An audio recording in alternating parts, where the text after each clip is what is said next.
నమస్తే, నేను Yogita. Welcome to సత్యాగ్రహి. రాష్ట్రంలో గీత కార్మికుల పరిస్థితి ఏ విధంగా ఉంది? కాంగ్రెస్ ప్రభుత్వం వచ్చిన తర్వాత వారి బతుకుల్లో ఏమైనా మార్పులొచ్చాయా? అసలు బీఆర్ఎస్ హయాంలో ఉన్నటువంటి బీమా ఇలాంటి పథకాలన్నీ కూడా గీత కార్మికులకి కాంగ్రెస్ ప్రభుత్వం వచ్చిన తర్వాత ఎలాంటి పథకాలు అసలు అమలవుతున్నాయి? ఈ విషయాలన్నీ కూడా మాట్లాడదాం. మనతో పాటు కల్లు గీత కార్మికుల కార్పొరేషన్ మాజీ చైర్మన్, అలాగే బీఆర్ఎస్ నేత, ప్రముఖ జర్నలిస్ట్ పల్లె రవికుమార్ గౌడ్ గారు ఉన్నారు. వారితో మాట్లాడదాం. నమస్తే సార్. నమస్తే అండి యోగిత గారు. సార్, బేసిక్గా మీరు ఒక కల్లు గీత కార్పొరేషన్ చైర్మన్గా పనిచేస్తున్నారు. బట్ ఇప్పుడు కాంగ్రెస్ ప్రభుత్వం వచ్చిన తర్వాత ఆ పరిస్థితులు ఎట్లా ఉన్నాయంటారు? యోగిత గారు, ఇప్పుడు కాంగ్రెస్ పార్టీ అధికారంలోకి వచ్చే ముందు దాదాపు 420 హామీలు ఇచ్చింది. అట్లాగే కల్లు గీత కార్మికులకు కూడా ఇచ్చింది. అయితే అంతకుముందు ఈ వృత్తిని కొన్ని దశాబ్దాల పాటుగా కల్లు గీత వృత్తి తెలంగాణలో వ్యవసాయం తర్వాత బాగా గ్రామీణ తెలంగాణలో ఉపాధిని లక్షల సంఖ్యలో ఇచ్చినటువంటి వృత్తుల్లో కల్లు గీత వృత్తి ఒకటి. ఆ వృత్తిని కాంగ్రెస్ పార్టీ నిర్లక్ష్యం చేసింది పూర్తిగా గతంలో. తర్వాత 2004లో అధికారంలో వచ్చినప్పుడు కూడా వైఎస్ రాజశేఖర రెడ్డి గారు అప్పుడు కూడా హైదరాబాద్లో ఉన్నటువంటి కల్లు సొసైటీలని అన్నిటిని ఒకటే రోజు రద్దు చేసే జీవోతోటి కల్లు గీత కార్మికులకు ఉపాధి మీద దెబ్బ కొట్టింది. అందరికీ చాలామందికి అర్థం కావాల్సింది ఏంటంటే, హైదరాబాద్లో కల్లు గీత వృత్తిని కల్లు సొసైటీలను బంద్ చేస్తే ఊర్లో ఇబ్బంది. ఎందుకు అంటే హైదరాబాద్ అనే కాస్మోపాలిటన్ సిటీకి ఇక్కడ ఉండేటువంటి కోట్లాది మంది ప్రజలకి ఆహారానికి సంబంధించినటువంటి పాలు కానీ, కూరగాయలు కానీ, నీళ్లు కానీ, అట్లాగే ఇటువంటి ప్రతిదీ కూడా బయటి నుంచి రావాల్సింది. ఇక్కడ ఉత్పత్తి కావు, ఇక్కడ ప్రొడ్యూస్ కావు. ఇది ఒక కాస్మోపాలిటన్ సిటీ కాబట్టి ఇక్కడ ఉండేటటువంటి అందరికి బయట నుంచి ప్రతి అవసరం కూడా ప్రతిది కూడా. అట్లాగే కళ్ళు కూడా ఈ పరిసర ప్రాంతాల్లో ఉన్నటువంటి చుట్టే వందల వేల చెట్లు ఉన్నాయి, తాటి చెట్లు ఉన్నాయి. హైదరాబాద్ లో పరిస్థితి చూస్తే బేసిక్ హైదరాబాద్ లో సరిపడా తాటి చెట్లు, ఈత చెట్లు ఇవన్నీ ఉన్నాయంటారా? ఉండవండి, ఉండే అవకాశం కూడా లేదు. నేను అదే చెప్తున్నాను. హైదరాబాద్ లో తాటి చెట్లు, ఈత చెట్లు ఉండే అవకాశము తక్కువ. కానీ కృత్రిమ కళ్ళు మాత్రం విరివిగా దొరుకుతోంది. లీటర్లు ఇంత ఎక్కడి నుంచి వస్తుందంటారు? కల్తీ కళ్ళు అనేటటువంటి పేరు మీద కల్లు గీత వృత్తిని అప్రతిష్టపాలు చేసి దాని మెడ మీద కత్తి పెట్టి దాని వెనుక ఉండేటటువంటి లక్షలాది మంది కల్లు గీత ఉపాధిని ఎంచుకొని తరతరాలుగా బతుకుతున్నటువంటి లక్షలాది మంది కార్మికులు పొట్టగొట్టి ఒక వృత్తిని చేసే ఒక కుట్ర జరుగుతుంది. నేను చెప్తాను కదా, మాలాంటి వాళ్ళం తెలంగాణ ఉద్యమం నుంచి అది వచ్చినటువంటి తెలంగాణ దేనికోసం కొట్లాడినామండి? మా జీవితాల్ని త్యాగం చేసి వదిలేసుకొని తెలంగాణ సమాజం సగర్వంగా బతకాలి అని చెప్పేసి కొట్లాడినటువంటి వాళ్ళం. అంటే తెలంగాణ సమాజం అంటే ఒక గౌండ్లు కాదు కదా, ఒక కల్లు గీత కార్మికులు కాదు కదా. దాంట్లో సబ్బన్న వర్గాలు ఉన్నాయి కదా, సబ్బన్న వర్గాలు ఉన్నాయి, అన్ని కుల వృత్తులు ఉన్నాయి. వృత్తులతో సంబంధం లేకుండా రోజువారీగా జీవనం గడిపేటటువంటి రకరకాల వాళ్ళు ఉన్నారు. వీళ్ళందరూ కూడా సగర్వంగా బతకాలని పోరాడినటువంటి వాళ్ళం, కొట్లాడినటువంటి వాళ్ళం. దాంట్లో సమాజమే సగర్వంగా నిలబడాలి, సగర్వం గొప్పగా బతకాలని, జీవించాలని ఆశించేటటువంటి వాళ్ళము, ఆకాంక్షించేటటువంటి వాళ్ళము. అలాంటి వాళ్ళము కల్తీ పేరు మీద ఇది ఏమన్నా కలే కావచ్చు, ఇంకేదే కావచ్చు, ప్రజలని ఉసురు పోసుకోవాలని మేము కోరుకోం కదా. కల్తీ ఎప్పటికీ అది ఏ రూపంలో ఉన్నా కూడా, కల్తీ ఏ రూపంలో ఉన్నా ఎక్కడ ఉన్నా కూడా దాన్ని అరికట్టాల్సిందే. ఆ విషయంలో కల్తీ విషయంలో కఠినంగా వ్యవహరించాల్సింది. బాధ్యులైనటువంటి వాళ్ళ పట్ల చట్టపరంగా కఠినంగా వ్యవహరించాల్సింది. అది కల్లులో కావచ్చు, పాలలో కావచ్చు, ఇంకే రకమైన ఫుడ్ లో కావచ్చు. సో మొన్న జరిగిన కల్తీ కల్లు వ్యవహారంలో బీఆర్ఎస్ హయాంలో చేసినటువంటి నిర్వాకం వల్లే అని బీఆర్ఎస్ మీద కాంగ్రెస్ ప్రభుత్వం తోసేస్తోంది. అంటే బీఆర్ఎస్ ప్రభుత్వంలో కళ్ళు దుకాణాలు తెరవడం వల్లే ఇప్పుడు ఈ పరిస్థితి వచ్చింది అని అంటుంది. దీన్ని ఎంతవరకు ఏకీభవిస్తారు మీరు? ఆ మాటని ఎవరు చిల్లరమల్ల నాయకులు మాట్లాడటం కాదు. ముఖ్యమంత్రి రేవంత్ రెడ్డి గారిని ఇప్పుడు మీరు చెప్పినటువంటి మాట అనమని చెప్పండి. పిసిసి అధ్యక్షుడు మహేష్ కుమార్ గౌడ్ గారిని అనమని చెప్పండి. బీసీ మంత్రిగా ఉన్నటువంటి గౌడ వర్గాన్ని ఇచ్చినటువంటి పొన్నం ప్రభాకర్ గారిని, అట్లాగే క్యాంపెయిన్ కమిటీ చైర్మన్గా కాంగ్రెస్ పార్టీలో విధాన నిర్ణయాల్లో కీలకంగా ఉన్నటువంటి మధు యాస్కి గౌడ్ గారిని ఆ మాట అనమని చెప్పండి. ఎవరో అవగాహన లేనటువంటి వాడు, చిల్లర రాజకీయాల కోసం చౌకబారు మాటలు మాట్లాడేటటువంటి వాడు కాదు. ఆ రోజు కల్లు సొసైటీని బంద్ చేయించడమే రాజకీయంగా కుట్ర కాంగ్రెస్ పార్టీ చేసినట్టు రాజశేఖర రెడ్డి గారు. దాన్ని ఆ రోజు ఉద్యమ క్రమంలోనే, ఇవాళ కాదు, ఉద్యమ క్రమంలోనే అన్ని కల్లు గీత సంఘాలు, ఉద్యమ సంఘాలు 2005లో జీవో వచ్చిన వెంట నుంచే కళ్ళు సొసైటీలను పునరుద్ధరించాలని పెద్ద ఎత్తున ఉద్యమం జరిగింది. ఆ ఉద్యమ క్రమంలోనే ఆ నేపథ్యంలోనే టీఆర్ఎస్ పార్టీగా కేసీఆర్ గారు ఎస్ ఇది తెలంగాణ కళ్ళు అనేది తెలంగాణ జీవన విధానంలో భాగము, ఇది తెలంగాణ ఆహారపు అలవాట్లు ఒక భాగము, ఇది ఒక 100కి 100 పాళ్ళు ఇది తెలంగాణ సంస్కృతి కల్చర్లో భాగమైనటువంటి కళ్ళు ఒక ప్రకృతి పానీయము, దీని పట్ల విషపూరితంగా ప్రచారం చేస్తున్నారు. దీన్ని మేము అధికారంలోకి వస్తే తెలంగాణ వచ్చిన రాష్ట్రంలో సగర్వంగా దీన్ని చేసుకుంటామని చెప్పేసి సగర్వంగా ఇది ఒక కల్చర్లో భాగమైనటువంటి దానిగా చేస్తామని చెప్పేసి చెప్పింది. అది పక్కకు పెట్టి ఇవాళ అట్లానే వచ్చినటువంటి అది పక్కకు పెట్టి ఇవాళ ఎవరండి కల్తీని వాళ్ళ పాలల్లో ఇవాళ హైదరాబాద్ నగరానికి ఈ పాలు ఎంత అవసరం వస్తాయండి? రోజుకు సగటున 55 లక్షల నుంచి 60 లక్షల లీటర్ల పాలు అవసరం. కానీ హైదరాబాదు పరిసరాల్లో ఉత్పత్తి అవుతున్నటువంటి పాలు ఎంత అండి? 12 నుంచి 15 లక్షల లీటర్లు పర్ రోజు. మరి దాదాపు 30-35 లక్షల లీటర్ల పాలు ఎక్కడి నుంచి వస్తున్నాయి? ఏం జరుగుతున్నది? ఇది ఫ్యాబ్రికేషనే కదా, కల్తీ కదా. కళ్ళన్నా కొంత సెలెక్టెడ్గా దాని ఉల్లాసంగా కొంత బాడీ రిలాక్స్ కావాలనుకున్నటువంటి వాళ్ళు కొంత సెలెక్టెడ్ వాళ్ళు తాగుతారు. కానీ పాలని పుట్టిన పాప నుంచి చనిపోయే మనిషి వరకు అన్ని ఏజ్ గ్రూపుల వాళ్ళు అందరూ తప్పనిసరిగా ఉపయోగించేటటువంటిది, తప్పనిసరిగా తీసుకునేటువంటిది పాలు. అంత పాలల్లో దుర్మార్గంగా కల్తీ జరుగుతుంటే వీళ్ళకి పట్టించుకోరు. ఇవాళ దేంట్లోనే కారం పొడిలో కల్తీ లేదు, పసుపులో కల్తీ లేదా, అల్లం పేస్టులో ఇవన్నిట్లలో ఈ రోజువారీ ప్రతి దాంట్లో మనం ఆహారపు మనం వంట నూనెల్లో ఎంత జరుగుతుందో మనకు తెలుసు. ఇక్కడ నేను కళ్ళుని కల్తీని అప్రతిష్టపాలు చేస్తున్నారు కాబట్టి నేను దాని గురించి దాని ఏదో ఈ కల్తీని దాటవేయడం కోసం ఆ కల్తీ గురించి మాట్లాడడం కాదు. ఖచ్చితంగా ఇవాళ మనం సమాజం గురించి ఆలోచించేటటువంటి వాళ్ళం, సమాజం కోసం నిరంతరం పనిచేసేటటువంటి వాళ్ళం, కానీ సామాన్యులు కానీ ప్రతి ఒక్కరు కానీ ఆలోచించాల్సింది ఏంటంటే ఇవాళ తప్పనిసరిగా కల్తీ అనేది ఏ రూపంలో ఉన్నా కూడా దాన్ని అరికట్టాల్సిందే, దాని పట్ల చాలా కఠినంగా ఉండాల్సింది. కానీ ఇక్కడ కళ్ళుని ఎందుకు ప్రముఖంగా ప్రొజెక్ట్ చేస్తున్నారంటే కళ్ళుని బదనాం చేయటం వల్ల ఇప్పటికే దాదాపు ఇదే వృత్తి ఒక 40 ఏళ్ల క్రితం మోడర్నైజ్ అయి ఉంటే, ఇదే వృత్తి కళ్ళు గీత వృత్తే 40-45 సంవత్సరాల క్రితం మోడర్నైజ్ అయి ఉంటే, ఆధునీకరించబడి ఉంటే ఇవాళ తెలంగాణలో కళ్ళు అనేది ఒక అద్భుతమైన ప్రకృతి పానీయంగా, ఒక ఔషధ పానీయంగా, ఒక ఎనర్జీ డ్రింక్ లాగా అద్భుతంగా ఉండేది. కానీ ఏం చేసింది? దాన్ని IMFL Indian made foreign liquor కోసం వాటి కోసము ఈ కళ్ళు మీద రాంగ్ ప్రొజెక్షన్ ఇచ్చి కళ్ళు అనేది చాలా తెలివిగా వృత్తిని ఆధునీకరించలే, ఆ రూపాన్ని ఆ ప్రకృతి పానీయాన్ని ఏం చేసినారు? ఇది ఒక 3rd క్లాస్ డ్రింకు, దీని ఇంకోటి అని చెప్పేసి అప్రతిష్ట పాలు చేసి బదనాం చేసి దాన్ని మొత్తంగా దాన్ని ఖతం చేసింది. సో కాస్త వెనక్కి వెళ్ళి మాట్లాడుకుంటే టీడీపీ హయాంలో కళ్ళు దుకాణాలని టోటల్గా బంద్ చేసి ఒక వైన్ షాప్లను ఎంకరేజ్ చేసి అంటే ఆ లిక్కర్ బ్రాండ్స్ని ప్రమోట్ చేసే విధంగా చేశారనడంలో వాస్తవం ఉందా లేదా? యోగిత గారు వాళ్ళ చాలామంది మర్చినటువంటి విషయం ఒకటేంటంటే ఈ తెలుగు సమాజం అంతా కూడా కొట్లాడి పెద్ద పోరాటం చేసి సంపూర్ణ మద్య నిషేధాన్ని సాధించుకున్నారు 1994లో. ఎన్టీ రామారావు గారు ముఖ్యమంత్రిగా రెండవసారి ప్రమాణ స్వీకారం చేయగానే సంపూర్ణ మద్యపాన నిషేధాన్ని ప్రకటించారు. అంతకుముందే ప్రజలు పెద్ద ఎత్తున సారా వ్యతిరేక ఉద్యమం, తర్వాత సంపూర్ణ మద్యపాన నిషేధం మనం చూసినాం, కళ్ళ ముందు చూసినాం, మేము పాల్గొన్నాం కూడా, దాంట్లో చేసినాం, జరిగింది, వచ్చింది. సంపూర్ణ మద్యపాన నిషేధం ప్రకటించారు. సంపూర్ణ మద్యపాన నిషేధం అమలవుతున్న రోజుల్లో తెలంగాణలో కళ్ళు అనేది ఒక అద్భుతంగా ఒక ప్రకృతి పానీయంగా, కల్తీ లేకుండా, దీంట్లోకి ఏమీ లేకుండా అద్భుతంగా హైదరాబాద్ లాంటి మహానగరం నుంచి మామూలు పల్లెటూరు వరకు అద్భుతంగా ప్రజలు ఎంజాయ్ చేస్తుంటారు. అద్భుతంగా, మామూలు కాదు. ఒక్కసారి తెలిసి ఉంటే 30 సంవత్సరాల క్రితం అది ఉండేది. కానీ ఆ తర్వాత వెంటనే అధికారంలోకి వచ్చినటువంటి ఎన్టీ రామారావు గారిని దించి అధికార పగ్గాలు చేపట్టినట్టు చంద్రబాబు నాయుడు గారు చేసిన పని ఏంటంటే మద్యపాన నిషేధం ఎత్తేసింది. మద్యపాన నిషేధం ఎత్తేసి ఇండియన్ మేడ్ ఫారెన్ లిక్కర్ని బాజాప్తా వైన్స్లు, టెండర్లు ఇవన్నీ పెట్టి ఇంకా బార్లా పారించింది. దేనికోసం అండి?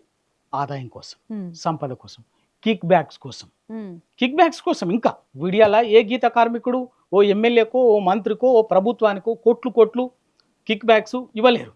కానీ అదే ఒక Indian made foreign beverage corporation కానీ, కంపెనీలు కానీ, లిక్కర్ కంపెనీలు, వాటికి ఒక 100 కోట్లు అనేది పెద్ద విషయం కాదు. ఎక్కడి వాళ్ళు అక్కడ ఇస్తారు, అవన్నీ జరుగుతుంది. అందుకే ఇవాళ ఆ రోజు సంపూర్ణ మద్యపాన నిషేధాన్ని ఎత్తేసి బార్ల IMFL ఇండియన్ మేడ్ ఫారెన్ లిక్కర్కు మద్యానికి బార్ల తెచ్చింది. ఇక్కడి నుంచి పడినటువంటి కళ్ళు గీత మీద కుట్ర, ఇక అప్పటి నుంచి దుర్మార్గంగా సందర్భం వచ్చినప్పుడల్లా కల్లు గీత మీద, కల్లు గీత వృత్తి మీద రాజకీయ నాయకులు, అధికారులు, మీడియా చాలామంది చేస్తూనే ఉన్నారు. ఈ రోజు వరకు చెప్తున్నాను కదా, ఈ రోజు వరకు ఒరిజినల్ కళ్ళు కానీ, ఒరిజినల్ నీరాలో కానీ ఇవాళ ఏ సైంటిఫిక్గా ఏ టెస్ట్ చేస్తారో చేయండి. దాంట్లో ఆహారపు ఔషధ విలువలు ఉన్నాయి, మెడిసిన్ వాల్యూస్ ఉన్నాయి, పోషక విలువలు ఉన్నాయి, తర్వాత ఎనర్జీ వాల్యూస్ ఉన్నాయి.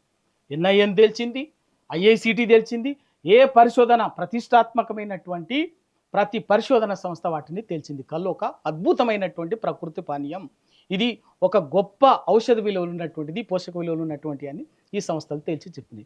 మరి దాని వాళ్ళ తెలంగాణలో విస్తృతంగా మనకు దానికి సంబంధించినటువంటి తాటి చెట్లు ఉన్నాయి, ఈత చెట్లు ఉన్నాయి, విస్తృతంగా ఉన్నాయి. వాటిని ఇవాళ లక్షల మంది వృత్తిదారులు ఉన్నారు, దాని మీద ఆధారపడినటువంటి వాళ్ళు ఉన్నారు. అదే పద్ధతి వాళ్ళని ఎందుకు ప్రమోట్ చేయలే? ఇవాళ ఇప్పటికీ కనీసం ఆ వృత్తికి సంబంధించినటువంటి ఒక పనిముట్టు కనుక్కొని లేదండి. ఇవాళ మనకు ఆ చెట్టును ఆధునీకరించలే, ఆ చెట్టుతో పాటు ఆ వృత్తిలో ఉన్నటువంటి ఏ పరికరాన్ని కూడా ఆధునీకరించలే. తెలంగాణ వచ్చిన తర్వాత మీరు కల్లుగీత కార్పొరేషన్ చైర్మన్ అయ్యారు. వచ్చిన తర్వాత మీరు దీనికి సంబంధించి ఎలాంటి నిర్ణయాలు తీసుకున్నారు? అప్పుడు చేసినటువంటి పనులేంటి? అప్పుడు ఈ పనిముట్ల గురించి కానీ, మోడర్నైజేషన్ విషయంలో కానీ మీరేమన్నా మాట్లాడిన సందర్భాలు ఉన్నాయా? ఖచ్చితంగా అండి. ఎందుకంటే ముందుగా కేసీఆర్ గారు అధికారంలోకి వచ్చిన వెంటనే ఉద్యమ క్రమంలో ఏ విధంగా అయితే మాట ఇచ్చినారో, హైదరాబాద్లో కళ్ళు సొసైటీలను పునరుద్ధరిస్తామని చెప్పేసి అధికారంలోకి వచ్చినటువంటి కళ్ళు సొసైటీలు పునరుద్ధరిస్తామని చెప్పేసి అంతకుముందు ఇచ్చినటువంటి జీవనం రద్దు చేసి పునరుద్ధరించడం జరిగింది. పునరుద్ధరించి వాటిని ఎట్లా నడపాలి అని కొంచెం చేయటం జరిగింది. 2 చెట్టు మీద నుంచి పడి చనిపోతున్నాం. ఇప్పటికీ బాధ అనిపిస్తుంది. ఆ వృత్తి కుటుంబాల నుంచి ఎదిగి వచ్చినటువంటి వాళ్ళం ఇవాళ మేము ఏ రూపంలోనే ఉండొచ్చు, కానీ మా మూలం ఎక్కడ ఉంటుందంటే కల్లు గీత వృత్తిలో ఉంటుంది. మా తాతనో మా ముత్తాతనో వాళ్ళు ఆ వృత్తే జీవనాధారంగా ఎంచుకొని మమ్మల్ని మేము ఈ స్థాయికి రాగలిగినటువంటి వాళ్ళం. సేకరించినటువంటి కళ్ళుని కష్టాలు పడి చావుతో సహవాసం చేస్తూ సేకరించినటువంటి కళ్ళుని నిల్వ చేసే పద్ధతులు కూడా కనీసం ఏం లేదు, బై ప్రొడక్ట్స్ లేవు. అన్నీ చెప్పింది ఇందులో, ఇది తాటి బెల్లం, తాటి చక్కెర, తాటి తేనె ఇవన్నీ కూడా అద్భుతంగా ఒక మెడిసిన్స్ లాగా పనిచేస్తున్నాయని చెప్పేసి మనకు ఆయుర్వేదంలో కూడా ఇవన్నీ వినియోగించారు. మీ హయాంలో ఎలాంటి మార్పులు తీసుకొచ్చారు ఒక్కసారి మనం మాట్లాడుకుంటే? నేను చైర్మన్గా అయిన తర్వాత అంతకుముందు కూడా ఏంటంటే మేము కేసీఆర్ గారితో మాట్లాడే అంతకుముందు కళ్ళుకు ఆయనకు కూడా చాలా అవగాహన ఉన్నటువంటి వ్యక్తి కళ్ళుకు సంబంధించి ఒప్పించిందంటే దీనికి కొంత ఈ చేతి వృత్తిలో ఉన్నటువంటి కార్మికులను ఆదుకోవటం ఒక భాగం అయితే, అందుకే అంతకుముందు 2 లక్షల రూపాయలు ఉండే చెట్టు మీద నుంచి పడినటువంటిది కేసీఆర్ గారితో ఒప్పించి 5 లక్షల రూపాయలకు చేయించడం. 5 లక్షల రూపాయలు. అదేవిధంగా చెట్టు పన్ను రద్దు చేయించడం. తర్వాత ఈ సొసైటీలని వీళ్ళని అధికారులు ఆ పేరు మీద ఎక్సైజ్ వేధించడం తగ్గించేసాం. అన్నిటికీ మించి ఇవాళ మారుతున్న పరిస్థితులకు అనుగుణంగా శాస్త్ర సాంకేతిక పరిజ్ఞానాన్ని జోడించి ఈ జనరేషన్కి కళ్ళుని అందించాలనేటువంటి సంకల్పంతో నీరాని అల్ట్రా మోడర్న్ పద్ధతుల్లోని నీరా పాలసీని తీసుకురావటము, నీరా పాలసీకి అనుగుణంగా ఒక మోడల్గా 12 కోట్లు పెట్టి హైదరాబాద్లో అల్ట్రా మోడర్న్గా నీరా కేఫ్ను పెట్టినాం. నీరా కేఫ్ను పెట్టి ఓన్లీ జీవో ఇవ్వటమే కాకుండా తీసుకొచ్చి దాన్ని ఎట్లా నీరని సేకరణ ఎట్లా చేయాలి, దాన్ని సేకరించినటువంటి దాన్ని మార్కెటింగ్ ఎట్లా చేయాలి, ఒక అద్భుతంగా నీరా కేఫ్ని సంవత్సరం పాటు ప్రారంభించినాం కదా. దాన్ని బ్రహ్మాండంగా నడిపిస్తూ హైదరాబాద్కు దానికి ఒక మంచి ఇమేజ్, తెలంగాణలో ఒక అద్భుతమైన డ్రింక్ అనేది ఈ జనరేషన్కి చెప్పగలిగినాం, దాన్ని తీసుకొచ్చాం. అధికారంలోకి వచ్చినటువంటి ఈ పార్టీ వెంటనే చేసిన పని ఏంటంటే ఆ నీరా కేఫ్ని నాశనం చేసింది. ప్రైవేట్ వాళ్ళకి అప్పచెప్పాలని దాన్ని నాశనం చేసారు. అయిన పట్టుబట్టి అందరం అట్టెట్లా వేస్తారు. ఎటువంటి పరిస్థితుల్లో కూడా ప్రభుత్వమే టాడీ టాపర్స్ కార్పొరేషన్కి నడపాల దీని అని చెప్పేసి పట్టుబడితే అనివార్యంగా దాన్ని టాడీ టాపర్స్ కల్లుగీత కార్పొరేషన్ దానిలోనే ఉంచింది. ఒక్క విషయం చెప్పండి, అసలు కళ్ళు అనేది ఒక 3rd క్లాస్ డ్రింక్ లాగా ఆ దృష్టి రావడానికి, అంటే అంతలా మార్చేయడానికి ఏ పరిస్థితులు దోహదపడ్డాయి అంటారు? ఎందుకని దాంట్లో ఉన్న మెడిసినల్ వాల్యూస్ ఇవన్నీ కూడా ఎక్కడ చెప్పలేదు. ఇన్నేళ్ల కాలంలో నేను చెప్పింది కూడా అదే. ఇన్ని సంవత్సరాల కాలంలో కళ్ళు అన్నది దీంట్లో ఉన్నటువంటి అద్భుతమైనటువంటి ప్రకృతి మెడిసినల్ వాల్యూస్ కానీ మీ హయాంలో ప్రజల్లో అంతలా తీసుకెళ్ళగలిగారా? ఖచ్చితంగా చెప్పినాం. అందుకే కదా నీరా అనేది, అందుకే కదా నీరాని తీసుకొచ్చినాం. నీరా ద్వారా ఎందుకు ఈ జనరేషన్కి అవసరం, దాంట్లో ఉన్నటువంటి అవసరం మెడిసినల్ వాల్యూస్ అని చెప్పేసి అది మోడల్ చూపించి పాలసీ తేవడమే కాకుండా దాన్ని చూపించి దానితో పాటు జిల్లాలకు 2వ దశలో వరంగల్లో, కరీంనగర్లో, సిరిసిల్లలో, సిద్దిపేటలో, భువనగిరిలో, మహబూబ్ నగర్లో ఇట్లా సెకండ్ ఫేజ్లో నీరా కెఫ్లు విస్తరించాలని చెప్పేసి నేను కార్పొరేషన్ చైర్మన్గా ఫస్ట్ బోర్డు మీటింగ్లో ఫస్ట్ తీర్మానమే, ఫస్ట్ రిజల్యూషనే ఇది చేయాలని. దానికి 30 కోట్ల రూపాయలుగా కూడా నిధుల్ని కూడా అప్పుడు కేసీఆర్ గారిని ఒప్పించి ఆ బడ్జెట్ కూడా నేను రిలీజ్ చేయించాను. చెట్టు పన్నుకి సంబంధించి ఒకసారి ఎక్స్ప్లెయిన్ చేయండి. చెట్టు పన్ను అనేది ఏంటంటే ఇదివరకు ఇప్పుడే నేను చెప్పినట్టుగా చెట్టు పన్ను ఇదివరకు ఏంటంటే 2 రకాల పన్నులు ఉంటాయి చెట్టుకు. ఒకటి భూమి పన్ను అంటారు, దాని మొదటి పన్ను అని అంటారు. అంటే ఆ ల్యాండ్ ప్రైవేటు వ్యక్తుల చేతుల్లో ఉంటుంది కాబట్టి, పొలాల్లో ఉంటుంది కాబట్టి ఆ చెట్టుని కళ్ళు గీస్తూ సేకరణ చేస్తున్నందుకు, ఆ చెట్టు అక్కడ ఉన్నందుకు ఆ భూమి ఓనర్కి ఇచ్చేటటువంటి పన్ను ఒకటి ఉంటుంది. రెండవది ప్రభుత్వానికి ప్రతి సంవత్సరం అడ్డా పన్ను అంటారు, అదే దాన్ని లైసెన్స్ ఎక్సైజ్ పన్ను అంటారు. దానికి సొసైటీలు ప్రతి ఎన్ని చెట్లు నెంబరింగ్ ఉంటుంది, ఎన్ని చెట్లు గీసుకుంటే ఆ చెట్టుకు ఇంత అనేది పన్ను ఉంటుంది. కాంగ్రెస్ ప్రభుత్వం 25% రిజర్వేషన్ అంటుంది. దాన్ని అప్పుడు ఇచ్చినటువంటి దాన్ని మేము అధికారంలోకి వస్తే 25% చేస్తామని చెప్పేసి చెప్పింది. నేను ఇప్పుడు మీరు అడిగినారు కాబట్టి నేను చెప్తున్నాను, బరాబర్గా ఇవాళ రేపు అక్టోబర్లో మళ్ళీ తప్పనిసరిగా మద్యం దానికి సంబంధించి అక్టోబర్ నవంబర్లో ప్రాసెస్ చేయాల్సిందే. వచ్చింది 2 సంవత్సరాలకు ఒకసారి వాళ్ళు ఉన్నారు కదా. ఈసారి ఎటువంటి పరిస్థితుల్లో 25% మీరు ఎన్నికల మేనిఫెస్టోలో గౌడ్స్కి ఇచ్చినటువంటి హామీ ప్రకారంగా మద్యం షాపుల్లో 15% రిజర్వేషన్లను 25%కి పెంచాల్సిందే ఒకటి. రెండవది ఆ రిజర్వేషన్లను కూడా సొసైటీలకి ఇవ్వాలి, వ్యక్తులకు కాకుండా సొసైటీ. అంటే ఇండివిజువల్స్కి ఇస్తే అది ఇంకా మళ్ళీ ఇండివిజువల్స్ కాకుండా సొసైటీలకు ఇచ్చినట్లయితే ప్రతి కల్లుగీత వృత్తి మీద ఆధారపడినటువంటి కార్మికులకు లాభం జరుగుతుంది. కానీ ఇండివిజువల్స్కి ఇవ్వడం వల్ల కొందరు, ఉదాహరణకు గత 15% ఇవ్వడం వల్ల దాదాపు సుమారుగా 400 వైన్ షాపులు గౌడ్స్కు రిజర్వ్ అయినాయి. 400 మంది వాళ్ళు ఆ కుటుంబాలే ఉపయోగపడతాయి తప్ప ఎంటైర్ వృత్తికి ఉపయోగపడదు కదా, ఆ వృత్తిలో ఉన్నటువంటి వాళ్ళకు ఉపయోగపడదు. కాబట్టి సొసైటీలకు ఇచ్చినట్లయితే అక్రాస్ ది స్టేట్ సొసైటీలకు వాటిని ఇచ్చినట్లయితే ఆ సొసైటీలో ఉన్నటువంటి కల్లు గీత కార్మికులు అందరికీ లబ్ధి చేకూరుతుంది. కాబట్టి సొసైటీలకు ఇవ్వాలి, అది ఇవ్వాలి. అయితే మీరు ఒక కార్పొరేషన్ చైర్మన్ గా పనిచేశారు, గీత కార్మికుల కార్పొరేషన్ కి చైర్మన్ గా పనిచేసినప్పటికీ ఇప్పటికీ ఉన్నటువంటి మార్పులు చూస్తే, అంటే గీత కార్మికులు మీకు ఇప్పటికీ టచ్ లో ఉన్నారా? అండ్ ప్రభుత్వం మారిన తర్వాత ఈ ముఖ్యమంత్రిని మీరు కలిసే ప్రయత్నం చేశారా? వాళ్ళ సమస్యలు ఈ ముఖ్యమంత్రికి దృష్టికి తీసుకెళ్లారా మీరు? మీకు చెప్పినాం, ఎందుకంటే నేను ఏవైతే సేఫ్టీ మోకులు మేము రూపకల్పన చేసి బడ్జెట్ పెట్టి చేసినటువంటి 10 కోట్లు బడ్జెట్ పెట్టి వాటిని 10 కోట్లతోటి 10,000 సేఫ్టీ మోకులకు ప్లాన్ చేసినాము. వాటిని మాత్రం వీళ్ళ అధికారంలోకి రాగానే ప్రభుత్వం మారింది, మేము సిద్ధం చేసినాం. పార్లమెంట్ అసెంబ్లీ ఎన్నికలు అయిపోయినాక, ఎందుకంటే అది ఉన్నదిగా మార్కెట్లో కొనుక్కొచ్చి ఇచ్చేది కాదు, కొత్తగా కనిపెట్టాల్సి వచ్చింది, రూపకల్పన చేయించాల్సి వచ్చింది. ప్రయోగాలు చేసిన తర్వాత అంతిమంగా ఒక రూపం వచ్చింది కాబట్టి ఇచ్చినాం. దాన్ని కరెక్ట్గా వచ్చేసరికి ప్రభుత్వం మారింది. ఆ 10,000 మాత్రమే ఒక పేరు మార్చి రక్షణ కవచం అని చెప్పేసి ముఖ్యమంత్రి గారు చాలా గొప్పగా ఇక్కడ అబ్దుల్లాపూర్ మీట్ దగ్గర పెద్ద కార్యక్రమం పెట్టి ఏర్పాటు చేసి పంచిండ్రు. ఇప్పుడు పేరు అదుందా ఇదుందా పక్కన పెడితే పంచిండ్రు. ఎంతవరకు అది చేరుతోంది లబ్ధిదారులకు? అదే 10,000 మందికి ఇచ్చినారు తప్ప ఇవ్వాల్సింది ఎంత? 2,67,000 మందికి. 2,67,000 మందికి ఇవ్వాలి. 10,000 మందికి ఇవ్వటం వల్ల పెద్ద ఉపయోగం ఉండదు. మీ వంతుగా ఏం చేయబోతున్నారు? ఖచ్చితంగా మేము ఎందుకు అంటే వెంటనే మాట్లాడితే బాగుండదు కాబట్టి ఏంటంటే అది ఒక ప్రయోగాత్మకంగా చేపట్టింది, సక్సెస్ అయింది. దాని నుంచి ఒక ఫీడ్బ్యాక్ మంచిగా వచ్చింది. ఒక 10,000 మందికి ఇవ్వటానికి ఇచ్చినాం. మిగతా ప్రతి ఒక్కరికి ఇవ్వాలని చెప్తాను. ఈ ప్రభుత్వం వచ్చిన తర్వాత ఇంకా కొన్ని కార్పొరేషన్లకి చైర్మన్లను ప్రకటించలేదు, ఈ కార్పొరేషన్ కూడా లేదు. సో ఎట్లా చూస్తున్నారు దీన్ని? ఇప్పుడు వీళ్ళకి ఏంటంటే రాజకీయంగా పదవులు ఇచ్చినట్టే తప్ప కనీసము ఇప్పుడు ఇంత అత్యంత కీలకమైనటువంటిది కార్పొరేషన్. ఇది ఒకటి నీరాకు సంబంధించినటువంటి ఎక్స్పాన్షన్ చేయాల్సి ఉంది, కార్మికులకు సంబంధించి సేఫ్టీ మోకులకు సంబంధించింది చేయాల్సి ఉంది. ఆ 2 పనులు చాలా ఇమీడియట్గా యుద్ధ ప్రాతిపదికన చేయాల్సినటువంటి టాస్క్. ఈ ప్రభుత్వానికి ప్రేమ లేదు కాబట్టి కార్పొరేషన్ చైర్మన్ ఎవరినే వేయలే, ఇప్పటికే వేయలే. 20 నెలలు అవుతుంది, ఎవరినైనా వేయండి. అసలు వాటికి సంబంధించి వేసుకుంటే కుల వృత్తులు తీసుకుంటే ఎన్ని కుల వృత్తులకి ఎంతగా న్యాయం జరిగింది ఈ ప్రభుత్వం వచ్చిన తర్వాత? అసలు కుల వృత్తులను పట్టించుకుంటుందా? కుల వృత్తులను పూర్తిగా నిర్లక్ష్యం చేస్తుంది. గొర్రెల పెంపకం ఉంది, గొర్రెల పంపిణీ ఉన్నది, 2వ దశ. మేము అధికారంలోకి రాగానే ఇస్తామని చెప్పారు. 20 నెలలు అవుతుంది, ఇప్పటికీ ఆ ప్రయత్నం మొదలు పెట్టలే. ఇక ముఖ్యంగా ఏదైతే బీఆర్ఎస్ హయాంలో కేసీఆర్ గారు అమలు పరిచినటువంటి 5 లక్షల బీమా ఉందో గీత కార్మికులకి, ఇప్పటి ప్రభుత్వం ఎందుకు అమలు చేయలేకపోతోంది? చిత్తశుద్ధి లేదు. ఎందుకు అంటే నేను చైర్మన్ ఉండగానే జనరల్‌గా ఏముంటదంటే ఇవన్నీ కూడా చనిపోవటం ఇవన్నీ అందులో సంవత్సరానికి ఒకసారి అవన్నీ పెట్టి ఎప్పటికప్పుడు పెట్టి అవన్నీ వచ్చినప్పటికి పెద్ద ఎత్తున ఒకటేసారి ఇచ్చేస్తాం. ఆగస్టు మాసంలో నేను చైర్మన్ ఉండగానే అప్పటి వరకు పెండింగ్‌లో ఈ ఉన్నటువంటి ప్రభుత్వం అందరి వచ్చినప్పటి నుంచి నేను ఒక్కసారైనా చెప్తున్నాను. ఇచ్చారా? దాదాపు 12.5 కోట్ల మంది దాదాపు 600 కలుగిత కార్మికులకు ప్రమాద బారిన పడినటువంటి కుటుంబాలకి 600 కుటుంబాలకి ఒకటే రోజు 12 కోట్లని ఇక్కడే హైదరాబాద్‌లో గౌడ ఆత్మ గౌరవ భవన్ శంకుస్థాపన కార్యక్రమం పెట్టి ఆ కార్యక్రమం సందర్భంగా ఆ కుటుంబాలను పిలిపించి చెక్కులు ఇవ్వడం జరిగింది. అందరికి ఒకటే రోజు ఎక్కడ బస్ ఇచ్చేసినాం. ఉమ్.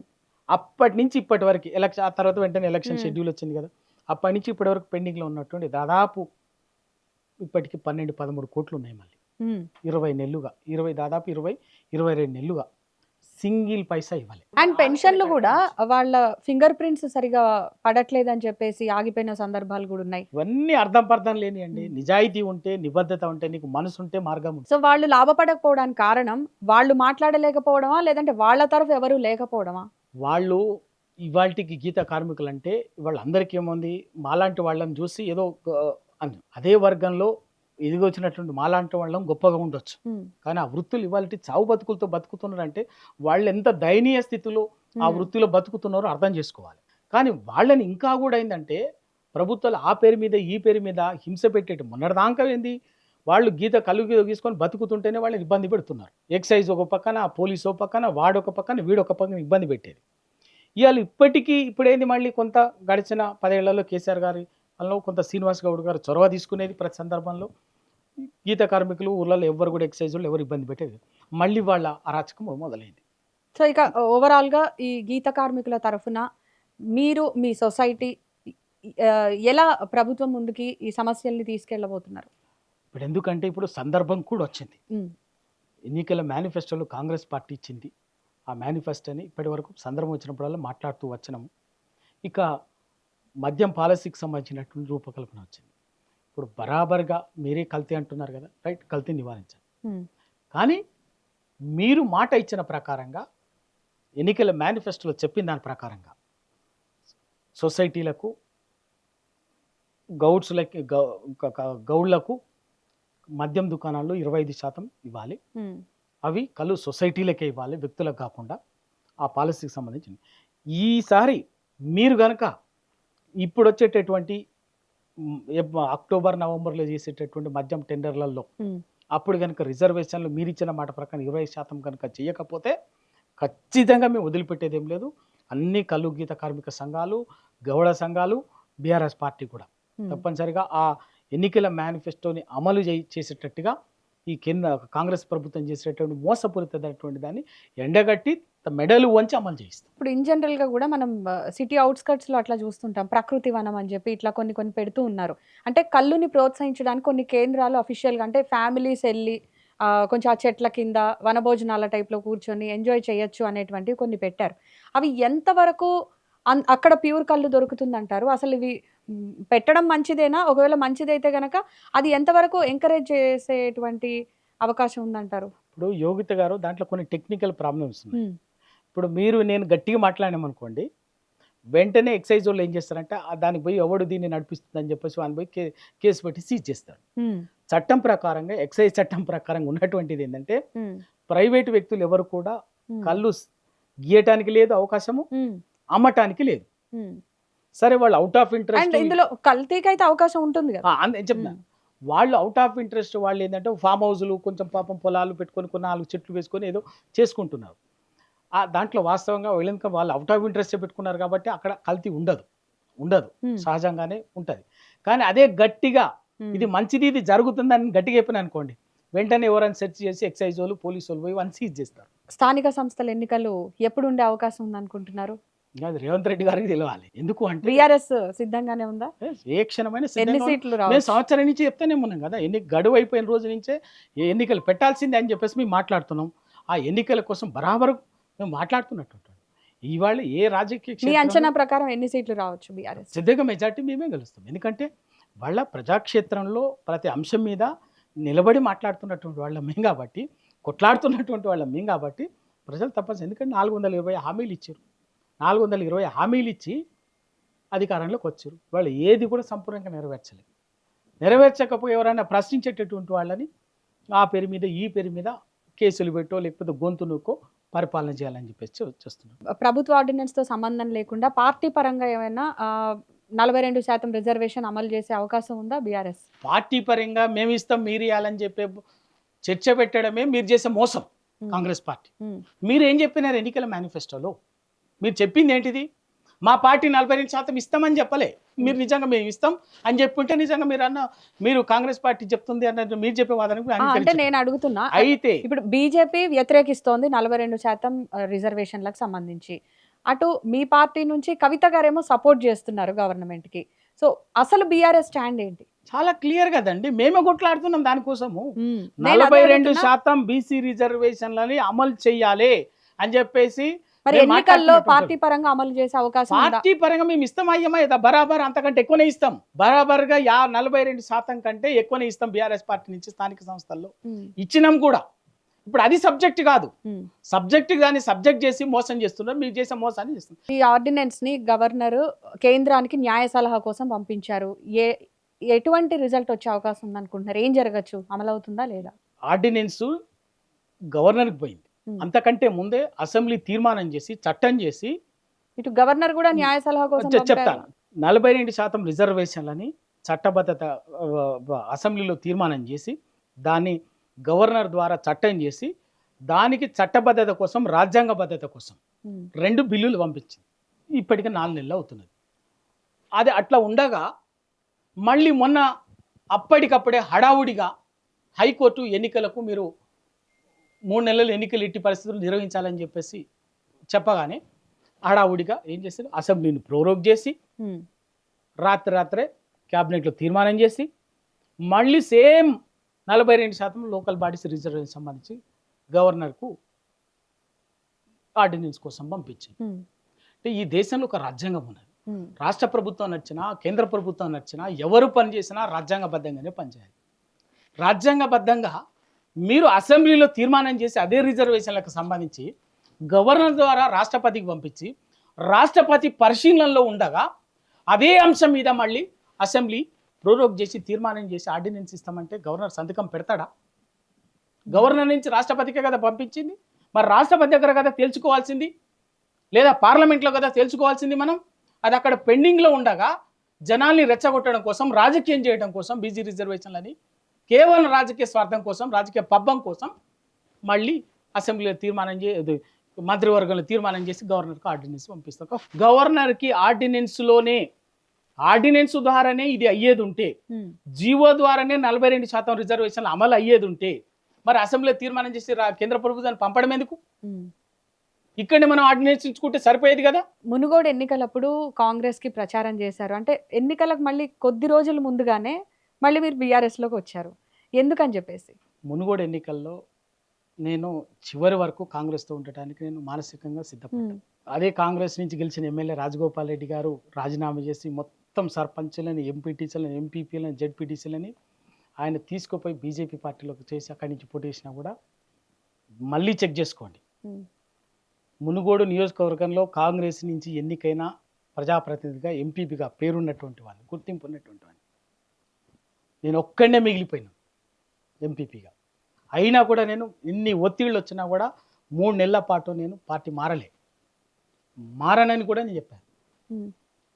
కనీసం ఓడిపోయే సీటు కూడా నాకు ఇవ్వటానికి సిద్ధపడకపోతే, ఓడిపోయే సీటు కూడా నేను నిలబడతా, కొట్లాడతా, పార్టీ నిలబెడతా, పార్టీని గెలిపిస్తా, కష్టకాలం పార్టీకోతో నేను ఉంటా అని చెప్పేసి ప్రాక్టికల్ గా ఓడిపోయే సీట్ అని మీరే అన్నారు. ఖచ్చితంగా ఓడిపోయే సీట్ అది. మునుగోడు కాంగ్రెస్ గెలుస్తుంది 2000 ఉప ఎన్నికలు ఎవరు అనుకున్నారండి? ఎవరైనా అన్నారంటే వాళ్ళకు ఇక వాళ్ళకి ఓడిపోతుందని సీటే నాకు ఇవ్వండి. నేను నాకున్నటువంటి అక్కడ ఉన్నటువంటి ఈక్వేషన్లో తెలంగాణ ఉద్యమకారులు కానీ, మిగతా కానీ, ఇంకా బీసీలు కానీ అన్ని రకాలుగా నాకు ఒక ప్రాస్పెక్ట్స్ ఉన్నది. నాకు మీరు కొంత సపోర్ట్ చేయండి చెప్పిన. ఇప్పుడు అన్ని విషయాలు మాట్లాడటం కూడా ధర్మం కాదు. అయినా కూడా నేను క్యాండిడేట్ డిక్లేర్ చేసిన తర్వాత నెల రోజుల పాటు అట్లనే బలంగా గట్టిగా నిలబడ్డా. నామినేషన్ రోజు వరకు కూడా నేను నిలబడపోదలుచుకున్నాను. ఎప్పుడైతే ఆ బూర నరసయ్య పరిణామం జరిగిందో అనివార్యంగా బీఆర్ఎస్ పార్టీ నన్ను ఏంటంటే తప్పనిసరి అప్పటికే నన్ను రమ్మని చెప్పి నేను రానని చెప్పిన. ఉమ్, నేను రానని చెప్పాను. ఆ రోజు కాదు జరిగింది. అప్పటి నుంచే 2 నెలల నుంచే నా మీద ఓకే. ఆ ప్రయత్నం జరిగింది. నేను రాను అని చెప్పాను. నేను ఇక్కడే కాంగ్రెస్‌లోనే ఉంటా అని చెప్పిన. ఉమ్, ఉండదలుచుకున్నా ఉంటా అని చెప్పిన. ప్రయత్నం అప్పుడు. ఇక నాకు ఒక వైపున ఇటువైపు వీళ్ళేమో నన్ను ఏ విధంగా గౌరవంగా ఉండాలో ఆ గౌరవంగా నాకు అనిపించట్లేదు. ఒకవైపు నుంచి అక్కడి నుంచి నా మీద రాజకీయానికి నాకు అవకాశం ఇస్తా అని చెప్పేసి నా రాజకీయం పొలిటికల్ కెరీర్‌కి ఉపయోగపడతా అని చెప్పేసి చెప్తున్న తర్వాత ఇక నేను దేనికి నేను మొగ్గు చూపాలి. అందుకోసం అనివార్యంగా అప్పటికప్పుడు నేను ఒకటే కండిషన్, నాకు ఇప్పుడే నాకు ఒక చైర్మన్ ఇవ్వాలి, ఇస్తే వస్తా. 2023 ఎన్నికల్లో నాకు మునుగోడు అసెంబ్లీ సీట్ ఇవ్వాలి అని చెప్పినాను. నాకు ఆ 2 మాట ఇచ్చినారు కాబట్టి రాజకీయంగా నా భవిష్యత్తుకు భరోసా ఇచ్చినారు కాబట్టి కేసీఆర్ గారు, కేటీఆర్ గారు నేను రాజకీయంగా నిర్ణయిస్తాను. తెలంగాణ కోసం 20 ఏళ్ళు నా జీవితాన్ని పనిచేసి పెట్టిన 96 నుంచి అండి తెలంగాణ కోసం మీకు కోమటిరెడ్డి వెంకటరెడ్డి గారికి ఒక మంచి అనుబంధం ఉంది, సాన్నిహిత్యం ఉంది. మరి ఆయన గెలిచిన తర్వాత మిమ్మల్ని మళ్ళీ పార్టీలోకి ఏమైనా ఆహ్వానించారా? వ్యక్తిగత పరిచయాలకు నేను ఒక సైద్ధాంతిక నిబద్ధతతోటి ఒక నైతిక విలువలతోటి పనిచేసేటటువంటి వాడిని. అవన్నీ ఉంటాయి, ఒత్తిళ్ళు జరుగుతాయి, అవన్నీ జరుగుతాయి. నేను ఇవాళ ఆ రోజు రాజకీయంగా నాకు ఒక అవకాశం ఇచ్చింది టీఆర్ఎస్ కేసీఆర్ గారు. ఆ మాట ప్రకారంగా రాగానే చైర్మన్గా ఇచ్చిండ్రు. సరే తర్వాత జరిగిన మరి పరిణామాల్లో నాకు ఎమ్మెల్యే ఇవ్వలేకపోయినారు. సరే ఒకవేళ అధికారం వచ్చి గవర్నమెంట్ వచ్చి మళ్ళీ తప్పనిసరిగా ఆ స్థాయిలో ఎక్స్పెక్ట్ చేస్తున్నారా ఈ స్థానిక సంస్థల ఎన్నికల్లో గానీ వచ్చే ఎన్నికల్లో గానీ ఏమైనా మీకు సీట్ ఇచ్చే అవకాశం ఉందా పార్టీ? నేను భవిష్యత్తులో నేను తప్పనిసరిగా నా జీవిత కాలంలో నేను పనిచేసింది తెలంగాణ కోసం కొట్లాడినాం, పనిచేసినాం.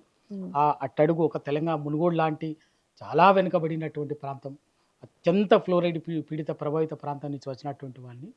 నాకు చట్టసభలో నాలాంటి వాళ్ళు ఉండటం అనేది నా వర్గాలకు నా ప్రాంతాలకు అవసరం కాబట్టి నేను తప్పనిసరిగా నేను చట్టసభలే నా జీవితాశయం. నేను అసెంబ్లీ నా పార్లమెంట్ 2028లో నేను తప్పనిసరిగా చట్టసభలో ఉంటా. గీత కార్మికులకి ఏం చేస్తే ఎలాంటి చర్యలు తీసుకుంటే ఆ కమ్యూనిటీ బాగుపడుతుంది? ఇక గౌడ సమాజానికి అంటే ఏదైతే గౌడ్స్ కి రిజర్వేషన్లు ఇవి అంటున్నారు వైన్ షాప్లకు సంబంధించి, ఈ రెండింటిని కనుక డిఫరెన్షియేట్ చేసి చూస్తే ఇటు ఈ వైన్స్ షాపులు అనేవి ఎవరికి అవసరం, ఇటు గీత కార్మికులకి ఎలాంటి చర్యలు అవసరం, ఈ రెండింటిని డిఫరెన్షియేట్ చేసి చూస్తే కనుక మీరు ఏం చెప్తారు? కల్లు గీత వృత్తిని కంప్లీట్గా ఇంటోటగా ఆధునీకరించాల్సినటువంటి అవసరం ఉంది. ఒకటి, ఆధునీకరించడం అంటే ఆ వృత్తిలో ఉన్నటువంటి వృత్తిదారులకి అవసరమైనటువంటి పరికరాలని, దానికి ఎక్విప్మెంట్ని దాన్ని ఆధునీకరించి రక్షణ, సేఫ్టీ అండ్ సెక్యూరిటీ మెజర్స్ ఒకటి, పరికరాలు కానీ మీదని. రెండో వైపున మార్కెటింగ్ చేయటం, ఆ కల్లుని నీరాన్ని సేకరించినటువంటి మార్కెటింగ్ అని చేసినట్లయితే అద్భుతమైనటువంటి ఆర్థిక శక్తిగా ఎదుగుతుంది తెలంగాణ. దానికి అవకాశం ఉన్నది. ఈ జనరేషన్ దాన్ని ఎంజాయ్ చేయడానికి కూడా సిద్ధంగా ఉన్నది. సో డిమాండ్ పెరిగితే సప్లై పెరుగుతుంది, కానీ డిమాండ్ పెరిగితే కల్తీ పెరుగుతుంది కదా? కాదు. ఎందుకంటే మీకు ఎప్పుడు అంటే ప్రొడక్షన్కు రా మెటీరియల్ లేనప్పుడు, ముడి సరుకు లేనప్పుడు ఆ సమస్య వస్తుంది. కానీ ఇక్కడ తెలంగాణలో అద్భుతమైన వనరు ఉంది. తాటి చెట్లు ఉన్నాయి, ఈత చెట్లు ఉన్నాయి, దానికి సంబంధించినట్టు స్కిల్డ్ మ్యాన్ పవర్ ఉంది. స్కిల్డ్ ప్రొఫెషన్ మ్యాన్ పవర్ ఉంది. ఎటు వచ్చి ప్రభుత్వాలకు దానికి ఒక ఆదరణ లేకపోవడం, ప్రభుత్వాలు వాళ్ళని తీర్చిదిద్ది అదొక టెక్నాలజికల్ అప్లికేషన్ కానీ మార్కెటింగ్ టాక్టిక్స్ని కానీ దాన్ని మీద అన్నిటిని చేయకపోవటం వల్ల అది ఒక నిరాదరణకు గురైనటువంటి వృత్తిగా మిగిలింది. అండ్ ఈ వైన్ షాప్ టెండర్స్ ఏవైతున్నాయో ఇవి ఏదైతే గీత కార్మికులకి ఇటువంటి టెండర్లు వస్తే ఉపయోగపడదా? ఎట్లాగో వైన్స్ ఇవన్నీ ఉన్నాయి కాబట్టి వైన్స్లలో 25% గౌడ్లకు ఇచ్చేసి అదే వృత్తిని ఆధారంగా ఉన్నటువంటి కల్లు గీత వృత్తి మీదనే ఆధారపడి జీవిస్తున్నటువంటి కుటుంబాలు ఉన్నాయి, వాళ్ళకి చేయూతనివ్వాల్సినటువంటి అవసరం ఉన్నది. అది జరగాలంటే సొసైటీలకు ఇవ్వాలి, వ్యక్తులకు కాకుండా సొసైటీలకి ఆ 20% కళ్ళు వైన్ షాపులు ఇచ్చినట్లయితే ఇవ్వాలి. రెండవది, వాళ్ళకి ఇంకా అవసరమైతే ఇంకా కొంత పెట్టుబడికో ఇంకోటో ప్రభుత్వమే క్రాస్ సబ్సిడీ ఇచ్చేటటువంటి విధానం కూడా ఆలోచన చేయాలి. చేసి అట్లనే నీరా సెంటర్స్ని కూడా విస్తృతంగా చేసినట్లయితే గీత కార్మికులకు వాళ్ళకి ట్రైనింగ్ అవన్నీ ఒకటి మేము మాడ్యూల్స్ పెట్టుకున్నాం. ప్లస్ నేను కూడా ఒకటి బై ప్రొడక్ట్స్ ఉత్పత్తికి సంబంధించి నందనం, భువనగిరి జిల్లా నందనం దగ్గర 12 కోట్లతోటి అల్ట్రా మోడర్న్గా బై ప్రోడక్ట్ తాటి బెల్లం, తాటి చక్కెర వాటిని తయారు చేసేటటువంటి ఎక్విప్మెంట్, మెషినరీ తోటి ఫుల్ ప్లేడ్జ్గా ఒక ప్లాంట్ తయారు చేసి పెట్టింది. ఇప్పటి వరకు ఓపెన్ చేయలేదు. నిరుపయోగంగా తయారైంది. పూర్తిగా తయారు చేసి పెట్టినటువంటి దాన్ని ప్రభుత్వం దాన్ని ఎక్సర్సైజ్ చేసి హోంవర్క్ చేసి దాన్ని ఓపెన్ చేస్తే అద్భుతంగా ఆ యూనిట్ పనిచేస్తుంది. ఆ యూనిట్ని ఇటు నుంచి తయారు చేసినట్టయితే తాటి బెల్లానికి, తాటి చక్కెరకి కానీ, తాటి తేనెకు కానీ, ఈతకు ఇవన్నీ ఉన్నాయి. వీటన్నిటికీ మంచి డిమాండ్ ఉంది. అడుగుతున్నారు మార్కెటింగ్లో వాటిని. అది చేసి పెట్టాలి. అది జరిగింది అనుకోండి ఎవరికంటే అల్టిమేట్గా ట్యాపర్ సొసైటీస్కి లింక్ చేయాలి. వీటిని లింక్ చేసినట్లయితే ఆ గీత కార్మికులకు ఏమైనా కూడా వాళ్ళకు ఉపాధి, ఆర్థిక వనరు పెరుగుతుంది. వీళ్ళు ఆ పని చేయకుండా ఈ వృత్తి గొంతు విసికే పని చేస్తున్నారు. దాని మీద తప్పనిసరిగా మీరు సహాయం చేయకపోగా కొనసాగుతున్నటువంటి గొంతు పని చేయదు. కల్తీ పేరు చెప్తారా, ఇంకే పేరు చెప్తారా, కల్తీని అరికట్టండి. మీరు ఆ పేరు మీద మాత్రం వృత్తి జోలికి రావద్దు. Thank you so much Ravikumar గారు.